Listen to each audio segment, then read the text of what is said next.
High, নমস্কার। আমি অলকা বিশ্বাস বলছি।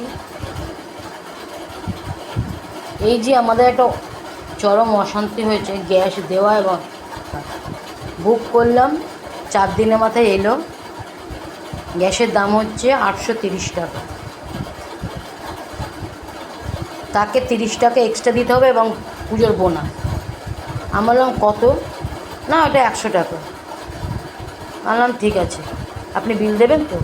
বলছে না না, আপনি একটু গ্যাসটা মেপে দিয়ে যান। তারা গ্যাসটা মাপছে না। এই অরাজকতাটা আমরা আর কতদিন সহ্য করব? এটা কোথায় গেলে কমপ্লেনটা করতে পারবো? আমি এর আগে আমার যে গ্যাসের ডিলার তার কাছে কমপ্লেনটা করেছিলাম। উনি পুরো তোয়াক্কা না করে, আমার গ্যাসের ডিলারের নাম হচ্ছে আলাদিন।